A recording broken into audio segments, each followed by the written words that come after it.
국민의힘 유상범 의원과 더불어민주당 정청래 위원장이 법으로 말싸움을 벌이며 신경전을 이어갔습니다.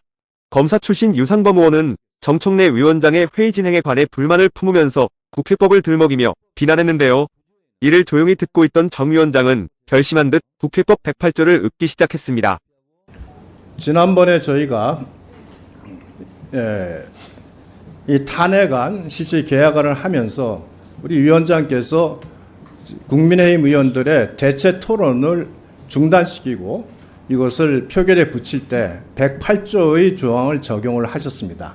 108조 규정에 따라서 나는 처리했으니까 문제가 없다고 말씀하셨어요. 근데 108조의 1항은 토론이 종결됐을 때 종결을 선언하는 겁니다. 2항의 경우에는 토론이 종결되질 않았으나 예정된 토론이 많은 약속과 달리 진행이 되거나 해서 의사 진행에 문제가 생겼을 때 동의에 의해서 토론을 종결할 수 있다고 되어 있습니다. 거기에 단서 조항에 보면 동의는 토론에 참여한 사람은 동의를 할 수 없게 되어 있습니다.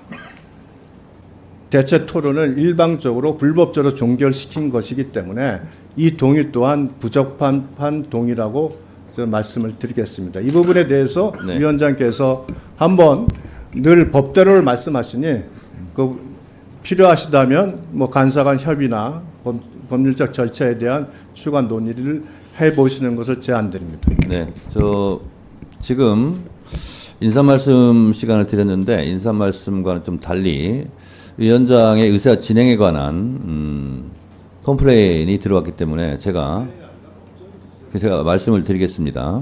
우선 108조를 국회법 살펴보시면은요, 교섭단체별로 1명 이상 토론할 경우에는 언제든지 토론 종결을 할 수가 있습니다. 그리고 대체 토론할 때도 무한정 할 수 없기 때문에 그 규정에 따라서 항상 것으로 토론 종결 표결을 할 수 있다는 말씀을 좀 드리고요.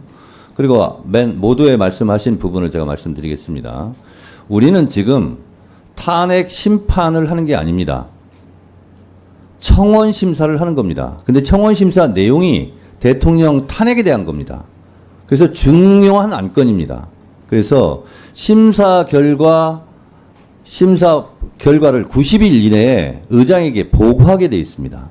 그런데 청원법에 보면 세 가지 조항은 청원이 성립이 되지 않습니다. 재판에 간섭하는 경우, 국가 기밀의 내용을 포함하고 있는 경우, 국가를 못 오가는 경우, 이 세 가지 경우는 청원이 100만이 아니라 200만이 들어왔다 할지라도 청원이 성립되지 않습니다.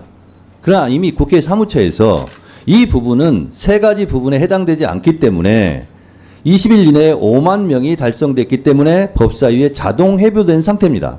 제가 해부시킨 게 아닙니다. 따지려면 국회 사무처에 가서 따지시기 바랍니다. 그러면 이거는 지금까지 청원이 들어오면 청원 소회로 보내서 심사를 할 수도 있고 전체 회의에서 할 수도 있고 이건 위원장 재량입니다.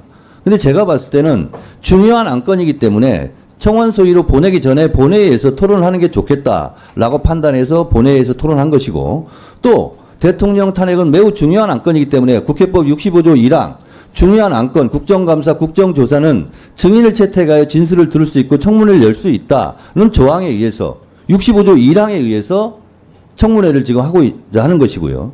지금 국민의힘에서 주장하는 것은 진짜 대통령 탄핵에 관한 것은 제적의원 과반수 이상의 동의로 제한되고 3분의 2 찬성으로 가결됩니다. 그 과정 속에서 그 조사 권한이 법사위로 넘어오면 법사위에서 조사할 수 있는 겁니다. 지금 여러분들께서 주장하시는 것은 전혀 다른 엉뚱한 트랙을 가지고 말씀하시는 부분이고 저는 청원 심사를 하는 겁니다. 근데 청원 심사 내용이 하필이면 대통령 탄핵에 관련된 부분이기 때문에 중요하기 때문에 청문회를 한다라는 말씀을 드리는 바입니다.